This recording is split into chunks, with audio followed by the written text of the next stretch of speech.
Hi friends, welcome to my channel. ఇంట్లో నుంచి వెళ్ళిపోయిన వైష్ణవి కోసం వరలక్ష్మి ఇంటికి వచ్చిన విష్ణుకి ఎదురుపడ్డ గుండె పగిలే నిజం. నిజంగానే ఇంట్లో నుంచి వైష్ణవి వచ్చేసిందా? వరలక్ష్మి ఇంటికి వచ్చిన విష్ణుకి ఎటువంటి నిజం తెలిసింది? అసలు ఏం జరిగింది అనేది ఈ వీడియోలో తెలుసుకుందాం.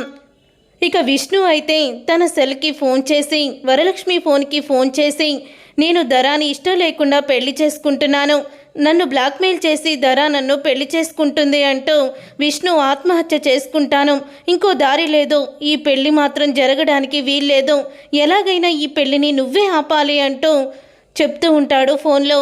కానీ ఇదంతా కూడా పిల్లలు ఆడుతున్న నాటకం. వరలక్ష్మిని మళ్ళీ ఆ ఇంటికి రప్పించాలని వైష్ణవి, వెన్నెల ఇదంతా కూడా నాటకమాడారు. నిజంగానే విష్ణుకి పెళ్ళంటే ఇష్టం లేదేమో అనుకొని వరలక్ష్మి అయితే విష్ణుకి ఏం జరుగుతుందా అని భయంతో అక్కడికైతే వెళ్తుంది విష్ణు ఇంటికి. వెళ్ళిన తర్వాత అప్పుడే వేదవతి అయితే, ఎందుకు ప్రతిసారి వచ్చి మమ్మల్ని ఇలా హింసిస్తున్నావు నువ్వు అని అడుగుతూ ఉంటుంది. వేదవతి, నేను హింసించడం కాదు, నా ఫోన్కి మెసేజ్ పెట్టి నాకు ఫోన్లు చేసి ఈ పెళ్ళంటే ఇష్టం లేదు, కేవలం ధర నన్ను బ్లాక్మెయిల్ చేసి ఈ పెళ్ళికి నన్ను ఒప్పించింది అంటూ ఆయన చెప్తున్నారు. అందుకని ఈ పెళ్ళి ఆపకపోతే ఆత్మహత్య చేసుకుంటానన్నారు, భయంతో వచ్చాను అని వరలక్ష్మి అంటూ ఉంటుంది. అప్పుడే ధర వచ్చి, నేను బ్లాక్మెయిల్ చేయడం ఏంటి, మేము ఇష్టపూర్వకంగానే పెళ్లి చేసుకుంటున్నామంటూ ధర అయితే వరలక్ష్మితో అంటూ ఉంటుంది. ఏదో ఒక వంక పెట్టుకొని వచ్చి ఈ పెళ్లి జరగకూడదని నువ్వు గొడవ చూస్తున్నావో అని అంటూ ఉంటే అప్పుడే ఇక వరలక్ష్మి అంటూ ఉంటుంది, మీ మాటలు, విష్ణు గారి మాటలు ఏమాత్రం కూడా పొంతనలేదు. ఆ పాప ఎవరు అంటేనేమో అనాథ అంటున్నారు, కానీ ఆ పాప అనాథని నేను అనుకోవడం లేదు అని అంటూ ఉంటుంది వరలక్ష్మి అయితే. అప్పుడు ఇక వేదవతి అయితే, తను ఒక అనాథ, ఎవరూ లేని అనాథ, ఇక నువ్వు దయచేసి ఇక్కడి నుంచి వెళ్ళిపో, లేకపోతే పోలీసుల్ని పిలవాల్సి వస్తుంది అని అంటూ ఉంటే, నేను విష్ణు గారిని చూడాలి అని అంటూ ఉంటుంది వరలక్ష్మి. ఇంతలోకి విష్ణు అయితే బయటకు వస్తాడు. ఏంటి వరలక్ష్మి, ఏంటి, ఎందుకు గొడవ చేస్తున్నావు అని విష్ణు అడుగుతూ ఉంటాడు. ఏంటి విష్ణు గారు, మీకు ఈ పెళ్ళి ఇష్టం లేదని, ఈ పెళ్ళి నన్ను ఆపమని మీరే కదా ఫోన్ చేశారు, ఇదిగోండి మీరు ఫోన్ చేసిన నెంబర్ కూడా ఉంది అని అంటూ ఉంటుంది వరలక్ష్మి. అప్పుడే విష్ణు అయితే, నేను ఏ ఫోను చెయ్యలేదే అని విష్ణు అంటాడు. నాకు తెలుసు, మీరు నిజాన్ని బయట పెడితే మళ్ళీ ఈ ధర మిమ్మల్ని బెదిరిస్తానందేమో, కానీ ఈ పెళ్లి మాత్రం మీకు ఇష్టం లేకుండా జరగదు, జరగనివ్వని కూడా అంటూ వరలక్ష్మి చెప్పేసి అక్కడి నుంచి వెళ్ళిపోతుంది. వరలక్ష్మి మాటలకి ధర అయితే, ఇదేంటి విష్ణు డ్రామా ఆడుతున్నాడా, ఈ వరలక్ష్మి పెళ్లి ఆపాలని నాటకం ఆడుతుందా, ఏం జరుగుతుందో అర్థం కావడం లేదే. ఏదేమైనా సరే ఈ పెళ్ళి ఆపాలనుకున్నా ఎవ్వరి తరం కాదో, విష్ణు నా కడుపులో బిడ్డకి తండ్రి, ఇది ఎవ్వరూ కూడా ఆపలేరు అని ధర ఆ కాన్ఫిడెన్స్తో ఉంటుంది. తరువాత ఇక వేదవతితో విష్ణు అంటూ ఉంటాడు, ఏంటమ్మా ప్రతిసారి వైష్ణవిని అనాథ అనాథ అంటున్నావో, నిజంగానే మాటలన్నీ వైష్ణవి విందనుకుంటే, తను ఇంట్లో నుంచి వెళ్ళిపోతే నేను ఒక అనాథని, నాకు ఎవ్వరూ లేరని ఆ పసి మనసు బాధపడి ఇంట్లో నుంచి వెళ్ళిపోతే ఏం చేస్తామమ్మా అని అంటూ కోప్పడతాడు వేదవతిని విష్ణు అయితే. ఇక విష్ణు అలా కోప్పడడంతో అప్పుడే ఇక వైష్ణవి నాన్నకి తెలియకుండానే ఒక క్లూ ఇచ్చేశారు, వెంటనే ఈ విషయాన్ని వైష్ణవికి చెప్పాలి అని వెన్నెల అయితే ఫోన్ చేస్తుంది వైష్ణవికి. చూడు, ఇలాగ నాన్న అంటున్నారు, నేను ఇంట్లో నుంచి వచ్చేసి అక్కడ ఉంటాను నీ దగ్గర, అమ్మ దగ్గర ఇద్దరం ఉందాము, అప్పుడు నన్ను వెతుక్కుంటూ నాన్న వస్తారు, అప్పుడు ఇద్దరం బయటపడిపోతే నిజాలన్నీ కూడా బయటకు వచ్చేస్తాయి అని అంటూ ఉంటుంది వెన్నెల. అవును వెన్నెల, నువ్వు కరెక్ట్గానే చెప్పావు, ఈ పెళ్ళి ఆపాలంటే ఇంతకన్నా మనకి వేరే దారి లేదు, అలాగే చేద్దాం, ఎవరితో చెప్ప పెట్టకుండా లెటర్ రాసేసి నువ్వు వచ్చేసాయి అని అంటూ ఉంటుంది వైష్ణవి. అప్పుడు ఇక వెన్నెల అయితే లెటర్ రాసి ఇక వరలక్ష్మి ఇంటికి వెన్నెల దగ్గరికైతే వైష్ణవి దగ్గరికైతే వచ్చేస్తుంది. తర్వాత ఇక వైష్ణవి అంటూ వెతుక్కుంటూ వస్తూ ఉంటాడు. విష్ణు అయితే బేబీ బేబీ అంటూ వస్తాడు, కానీ ఎక్కడ కూడా వైష్ణవి కనిపించదు. అప్పుడే తన రూమ్లో లెటర్ ఉంటుంది. అప్పుడే ఆ లెటర్ తీసి చదువుతాడు విష్ణు.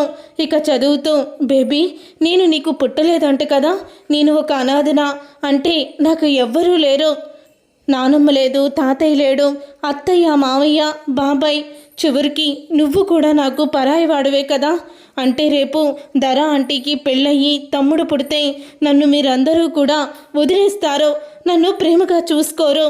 అందుకని నేను వెళ్ళిపోతున్నాను, ఇల్లు వదిలి వెళ్ళిపోతున్నాను. బేబీ నన్ను క్షమించు. నా కోసం నువ్వు వెతకొద్దు. నువ్వు ధర ఆంటీని పెళ్లి చేసుకో.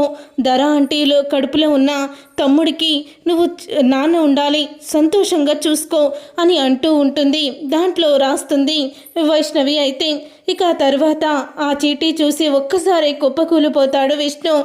ఏం విష్ణు ఏమైంది అంటూ అజయ్ లోపలికి వస్తాడు. ఇక అందరూ కూడా వైష్ణవి ఇంట్లో నుంచి వెళ్ళిపోయిందని చాలా బాధపడుతూ ఉంటారు. అప్పుడే ఇక విష్ణుకి అయితే ఫోన్ వస్తుంది.